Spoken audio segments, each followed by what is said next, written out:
Ladies and gentleman, ಇತ್ತೀಚಿನ ದಿನಗಳಲ್ಲಿ ಕಾನೂನು ಸುವ್ಯವಸ್ಥೆ ಹದಗೆಟ್ಟೋಗ್ತಾ ಇದೆಯಾ ಅಥವಾ ಕಾನೂನು ಏನಾಗ್ತಾ ಇದೆ, ಇಲ್ಲಿ ನಾವು ಯಾರು ಕಳ್ಳರು ಅಂತ ಹೇಳಿ ಹಿಡ್ಕೊಳ್ಳೋದಕ್ಕೆ ಹೋಗ್ತೀವೋ ಅಂಥವ್ರೇ ನಮ್ಮನ್ನ ಬಂಧನಕ್ಕೆ ಒಳಪಡಿಸುವ ಬದಲಾಗಿ ಅವರೇ ಬಂಧನಕ್ಕೊಳಗಾಗ್ತಾ ಇದ್ದಾರೆ. ಇದು ಏನ್ ಸಂದೇಶವನ್ನ ನೀಡ್ತಾ ಇದೆ? ಇತ್ತೀಚಿನ ದಿನಗಳಲ್ಲಿ ಸಾಕಷ್ಟು ಜನ ಪೊಲೀಸರನ್ನ ಬಂಧನಕ್ಕೆ ಒಳಪಡಿಸಲಾಗ್ತಾ ಇದೆ. ಅದಕ್ಕೆ ಸಾಕಷ್ಟು ನಾನಾ ಕಾರಣಗಳು. ಈಗ 4 ಲಕ್ಷ ರೂಪಾಯಿ ಹಣವನ್ನ ಪಡಿತಾ ಇರುವಾಗಲೇ ರೆಡ್ ಹ್ಯಾಂಡ್ ಆಗಿ ಲೋಕಾಯುಕ್ತ ಅಧಿಕಾರಿಗಳು ಬಂಧನಕ್ಕೊಳಪಡಿಸುವಂತಹ ಪ್ರಕರಣವೊಂದು ಕೇಳ್ಬಂದಿದೆ. ಬೆಂಗಳೂರಿನ ಕೆಪಿ ಅಗ್ರಹಾರ ಠಾಣೆ ಇನ್ಸ್ಪೆಕ್ಟರ್ ಗೋವಿಂದ್ ರಾಜು ಅನ್ನುವಂಥವರು ಲೋಕಾಯುಕ್ತ ಬಲೆಗೆ ಬಿದ್ದಿದ್ದಾರೆ. ಇನ್ನು ಇವರು ಮೈಸೂರು ರಸ್ತೆ ಸಿಆರ್ ಗ್ರೌಂಡ್ ಬಳಿ ಕಾಸನ ತಗೊಳ್ತಾ ಇರುವಂತಹ ಸಂದರ್ಭದಲ್ಲಿ ಟ್ರ್ಯಾಪ್ ಆಗಿದ್ದಾರೆ. ಇನ್ಸ್ಪೆಕ್ಟರ್ ಗೋವಿಂದ್ ರಾಜು, ಏನಿದು ಪ್ರಕರಣ, ಹೇಗೆ, ಯಾವ ಕಾರಣಕ್ಕೆ ಹಣವನ್ನ ತೆಗೆದುಕೊಳ್ತಾ ಇದ್ವು, ಅದೆಲ್ಲವನ್ನ ಕೂಡ ನೋಡ್ತಾ ಹೋಗೋಣ. ವೀಕ್ಷಕರೇ, ನೆಲ ಜಲ ಭಾಷೆಗಾಗಿ ಪ್ರಾಮಾಣಿಕ ಪತ್ರಿಕೋದ್ಯಮ. ನೀವು ನೋಡ್ತಾ ಇದ್ದೀರಾ ಫೋಕಸ್ ಟಿವಿ. ನಾನು ನಿಶ್ಚಿತ.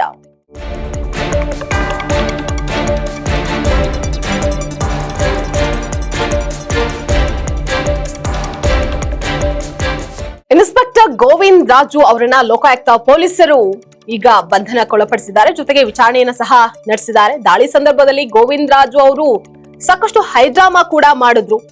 ಟ್ಯಾಪ್ಗೂ ಮುಂಚಿತವಾಗಿ ಆರೋಪಿಗಳ ಬಂಧನಕ್ಕೆ ಬಲೆ ಬೀಸಲಾಗಿತ್ತು.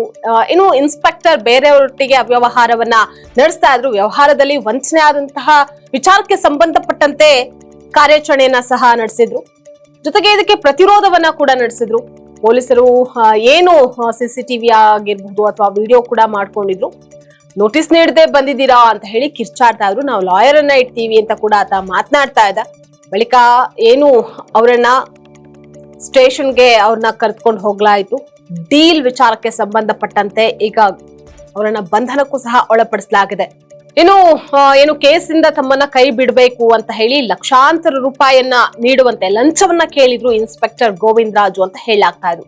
ಅದಕ್ಕೆ ಮುಂಚಿತವಾಗಿ ಮೊದಲು 1 ಲಕ್ಷ ಹಣವನ್ನ ತರಿಸ್ಕೊಂಡಿದ್ರಂತೆ. ಅದಾದ ಬಳಿಕ 4 ಲಕ್ಷ ಹಣವನ್ನ ನೀಡಬೇಕು ಅಂತ ಹೇಳಿ ಸೂಚನೆಯನ್ನ ಕೂಡ ಕೊಡ್ತಾ ಇದ್ರಂತೆ. ಅದ್ರ ಜೊತೆಗೆ ಕೊಡಿ ಅಂತ ಹೇಳಿ ಆಗಾಗ ಪೀಡಿಸ್ತಾ ಇದ್ರಂತೆ. ಪ್ರೀ ಪ್ಲಾನ್ಡ್ ಆಗಿ ಈಗಾಗಲೇ ಲೋಕಾಯುಕ್ತರಿಗೂ ಕೂಡ ಇವರು ಲಂಚವನ್ನ ಕೊಡ್ಬೇಕಾದಂತವ್ರು ದೂರನ್ನ ಕೊಟ್ಟಿದ್ರು. ಇದರ ಅನ್ವಯ ಈಗಾಗಲೇ ಪೊಲೀಸರನ್ನ ಕೂಡ ಬಂಧನಕ್ಕೆ ಒಳಪಡಿಸಲಾಗಿದೆ. ಏನಿದು ಪ್ರಕರಣ, ಹೇಗೆ ಅಂತ ನೋಡ್ತಾ ಹೋಗೋಣ.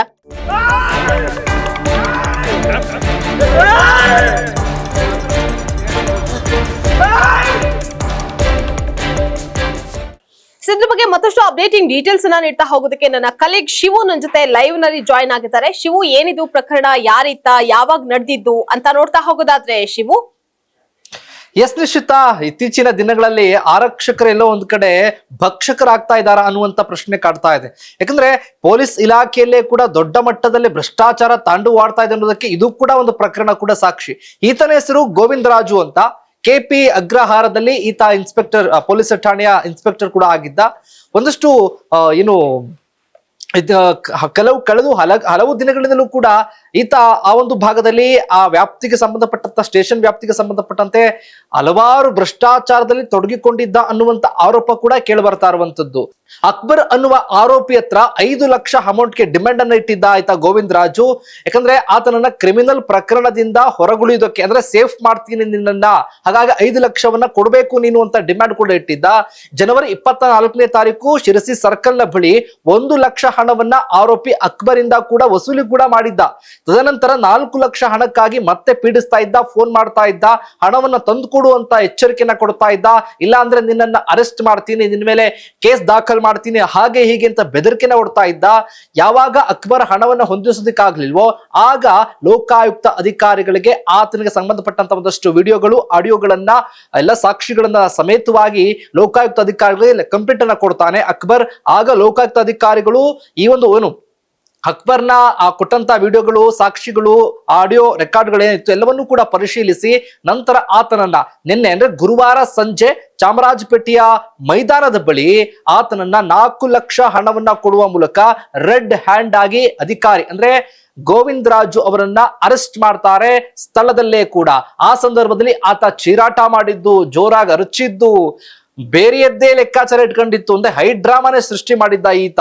ಇದೇ ರೀತಿಯಾಗಿ ಕಳೆದ ಹಲವು ದಿನಗಳ ಹಿಂದೆ, ಕಳೆದ 3-4 ತಿಂಗಳ ಹಿಂದೆಯೇ ಕೂಡ 6 ಲಕ್ಷ ಹಣವನ್ನ ಇದೇ ರೀತಿಯಾಗಿ ಬೆದರಿಕೆ ಒಡ್ಡಿ ಪೀಕಿದ್ದ ಅನ್ನುವಂತ ವಿಚಾರ ಕೂಡ ಗೊತ್ತಾಗ್ತಾ ಇರುವಂತದ್ದು. ಇದರ ಜೊತೆಗೆ ಕಳೆದ ಕೆಲವೇ ತಿಂಗಳಲ್ಲಿ ಈ ಒಂದು ಹುದ್ದೆಗಾಗಿ 1 ಕೋಟಿ ಹಣವನ್ನ ಲಂಚದ ರೂಪದಲ್ಲಿ ಕೊಟ್ಟು ಈ ಅಧಿಕಾರವನ್ನ ತೆಗೆದುಕೊಂಡಿದ್ದ ಅನ್ನುವಂತ ಗಂಭೀರ ಆರೋಪ ಈತನ ಮೇಲಿದೆ.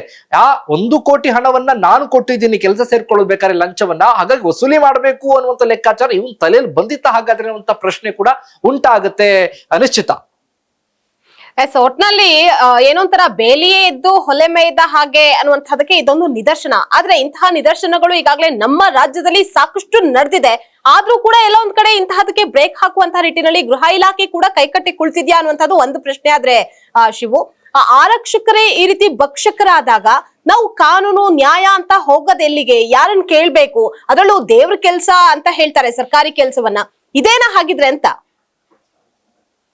ಸರ್ಕಾರಿ ಕೆಲಸ ದೇವರ ಕೆಲಸ ಅಂತ ಹೇಳೋದು ಸಹಜ, ಅದು ಸುಮ್ಮನೆ ಹೇಳೋದಕ್ಕೆ ಮಾತ್ರ ಅನ್ಸುತ್ತೆ. ಸರ್ಕಾರಿ ಕೆಲಸ ಈಗ ಲಂಚವನ್ನ ದುಡ್ಡು ಮಾಡುವ ಲೆಕ್ಕಾಚಾರ ಇಟ್ಕೊಂಡ್ಬಿಟ್ಟಿದ್ದಾರೆ. ಗೌರ್ಮೆಂಟ್ ಕೆಲಸ ಸಿಕ್ಕಿದ್ರೆ ಸಾಕು, ನಾವು ದುಡ್ಡು ಮಾಡಬಹುದು, ಐಷಾರಾಮಿ ಜೀವನದಲ್ಲಿ ಬದುಕಬಹುದು, ನಾವು ಅಂದ್ಕೊಂಡಂಗಿರಬಹುದು ಅನ್ನೋ ಲೆಕ್ಕಾಚಾರಕ್ಕೆ ಇತ್ತೀಚಿನ ಅಧಿಕಾರಿಗಳು, ಈಗ ಬರ್ತಾ ಇರುವಂತ ಅಧಿಕಾರಿಗಳ ಮನಸ್ಥಿತಿ ಹಾಗಾಗಿದೆ ಅನ್ನುವಂತ ಪ್ರಶ್ನೆ ಉಂಟಾಗುತ್ತೆ. ಯಾಕಂದ್ರೆ ಗೃಹ ಇಲಾಖೆ ರಾಜ್ಯದಲ್ಲಿ ಕಾನೂನು ಸುವ್ಯವಸ್ಥೆ ಎಷ್ಟರ ಮಟ್ಟಿಗೆ ಹದಗೆಟ್ಟಿದೆ. ಪೊಲೀಸ್ ಇಲಾಖೆ ಅಂದ್ರೆ ಏನು? ಇಡೀ ದೇಶದಲ್ಲೇ ಕೂಡ ಕರ್ನಾಟಕ ಪೊಲೀಸ್ ಇಲಾಖೆಯ ಒಂದು ಗತ್ತು, ಗಾಂಭೀರ್ಯ, ಘನತೆ ಎಲ್ಲವೂ ಕೂಡ ಇತ್ತು. ಅದು ದಿನೇ ದಿನೇ ಕುಸಿತಾ ಇದೆ. ಯಾಕಂದ್ರೆ ಬೇರೆ ಬೇರೆ ರಾಜ್ಯಗಳಿಂದ ಬಂದು ಕರ್ನಾಟಕ ಪೊಲೀಸ್ ಅವರನ್ನ ಅರೆಸ್ಟ್ ಮಾಡುವ ಲೆಕ್ಕಾಚಾರದಲ್ಲಿ ಪ್ರತಿ ದಿನ ನೋಡ್ತಾ ಇದ್ದೀವಿ ಎಂತೆಂತ ಘಟನೆಗಳು. ಗಾಂಜಾ ಕೇಸ್ ವಿಚಾರ, ಇದರ ಜೊತೆಗೆ ಡಿಜಿಪಿ, ಕಾನ್ಸ್ಟೇಬಲ್ ಇಂದ ಹಿಡಿದು ಡಿಜಿಪಿ ವರೆಗೂ ಕೂಡ ಇದೇ ರೀತಿಯ ಅಕ್ರಮಗಳು, ಬೇರೆ ಬೇರೆ ಚಟುವಟಿಕೆಗಳು, ಯಾವ ಕೆಲಸ ಕಾರ್ಯಗಳಲ್ಲಿ ತೊಡ್ಕೊಂಡಿದ್ದಾರೆ. ಸರ್ಕಾರಿ ಕೆಲಸ ಮಾಡೋದಕ್ಕೆ ಬಂದಿದ್ದಾರೆ, ಆರಕ್ಷಕರಾಗಿ ಬಂದಿದ್ದಾರೆ. ಇವ್ರು ನಂಬೋದಾದ್ರೂ ಹೆಂಗೆ? ಹಾಗಾದ್ರೆ ಗೃಹ ಇಲಾಖೆ ಕಣ್ಮುಚ್ಚಿ ಕುಳಿತುಕೊಂಡಿದ್ಯಾ? ಗೃಹ ಇಲಾಖೆ ಎಡವಿದ್ಯಾ? ಗೃಹ ಇಲಾಖೆ ಅಂತ ಅಂದ್ರೆ ಒಂದು ಶಕ್ತಿ, ಆದ್ರೆ ಇತ್ತೀಚಿನದಲ್ಲಿ ಅದ್ಯಾವುದು ಕೂಡ ಕಾಣಿಸ್ತಾ ಇಲ್ಲ. ಸಚಿವರಂತೂ ನನಗೇನು ಗೊತ್ತೇ ಇಲ್ಲ ಅನ್ನೋ ಸಚಿವರಂತಾನೆ ಕೂಡ ಬಿಂಬಿತರಾಗ್ಬಿಟ್ಟಿದ್ದಾರೆ. ಅವ್ರ ಹೆಸರು ಪರಮೇಶ್ವರ್ ಅವರ ಅನ್ನುವಂಥ ಪ್ರಶ್ನೆ ಈಗ ಇಲ್ಲ, ಗೊತ್ತಿಲ್ಲ ಸಚಿವರು ಅನ್ನೋ ಲೆಕ್ಕಾಚಾರದಲ್ಲಿ ಟ್ರೋಲ್ ಕೂಡ ಆಗಿದೆ.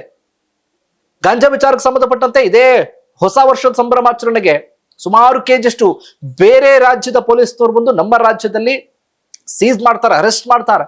ಏನಾಗ್ತಾ ಇದೆ ಹಾಗಾದ್ರೆ? ಡಿಜಿಪಿ ಮೊನ್ನೆ ಆದಂತ ಘಟನೆ, ಸಮವಸ್ತ್ರ ಧರಿಸ್ಕೊಂಡೇ ಕೂಡ ಯಾವ ರೀತಿಯಾಗಿ ಮಹಿಳೆ ಜೊತೆ ಅಸಭ್ಯವಾಗಿ ವರ್ತಿಸಿದ್ರು ಅನ್ನೋದನ್ನ ನೋಡ್ಬೋದು, ಆಡಿಯೋ. ಇದರ ಜೊತೆಗೆ ಈತ ಗೋವಿಂದರಾಜು ಸರ್ಕಾರಿ ವಾಹನವನ್ನೇ ತೆಗೆದುಕೊಂಡು ಹೋಗಿ ಸಮವಸ್ತ್ರದಲ್ಲಿ ಇದ್ದಾಗಲೇ 4 ಲಕ್ಷ ಲಂಚವನ್ನ ಪಡ್ಕೊಂಡ ಸಂದರ್ಭದಲ್ಲೇ ರೆಡ್ ಹ್ಯಾಂಡ್ ಸಿಕ್ಕಿದ್ದಾನೆ. ಎಲ್ಲಿ ಹೋಗ್ತಾ ಇದೆ ಕಾನೂನು ಸುವ್ಯವಸ್ಥೆ? ಎಲ್ಲಿದೆ ನ್ಯಾಯ ಹಾಗಾದ್ರೆ? ಎಲ್ಲಿದೆ ಆರಕ್ಷಕರು ಹಾಗಾದ್ರೆ? ಎಲ್ಲಿದೆ ಗೃಹ ಇಲಾಖೆ? ಎಲ್ಲಿದೆ ಸಚಿವರು? ಎಲ್ಲಿದೆ ಸರ್ಕಾರ? ಏನಾಗ್ತಾ ಇದೆ ರಾಜ್ಯದಲ್ಲಿ ಅನ್ನೋದು ಗೊತ್ತಾಗ್ತಾ ಇದೆ ನಿಶ್ಚಿತ. ಥ್ಯಾಂಕ್ ಯು ಶಿವು, ನಿಮ್ಮೆಲ್ಲ ಅಪ್ಡೇಟಿಂಗ್ ಡೀಟೇಲ್ಸ್ಗಾಗಿ. ನೋಡಿದ್ರಲ್ಲ ವೀಕ್ಷಕರೇ, ಗೃಹ ಇಲಾಖೆ ಇಂಥದ್ರ ವಿರುದ್ಧ ಯಾವ ರೀತಿ ಕ್ರಮವನ್ನ ತೆಗೆದುಕೊಳ್ಳೋದಕ್ಕೆ ಮುಂದಾಗುತ್ತೆ, ಬೇಲಿಯೇ ಎದ್ದು ಹೊಲಮೈದಂತಹ ಸಂದರ್ಭದಲ್ಲಿ ಯಾವ ರೀತಿ ಕ್ರಮವನ್ನ ತೆಗೆದುಕೊಳ್ತಾರೆ, ಇನ್ನು ಮುಂದೆ ಆದ್ರೂ ಇಂತಹ ಪ್ರಕರಣಗಳಿಗೆ ಕಡಿವಾಣ ಹಾಕುವಂತಹ ನಿಟ್ಟಿನಲ್ಲಿ ಗೃಹ ಇಲಾಖೆ ಕಠಿಣ ಕ್ರಮವನ್ನ ತೆಗೆದುಕೊಳ್ಳುತ್ತಾ ಅನ್ನುವಂತಹದನ್ನ ಕಾದ್ ನೋಡ್ಬೇಕಾಗಿದೆ. ಇದಾಗಿತ್ತು ಇವತ್ತಿನ ಫೋಕಸ್ ಸ್ಪೆಷಲ್ ಸ್ಟೋರಿ. ನೆಲ ಜಲ ಭಾಷೆಗಾಗಿ ನೋಡ್ತಾ ಇರಿ ಫೋಕಸ್ ಟಿವಿ.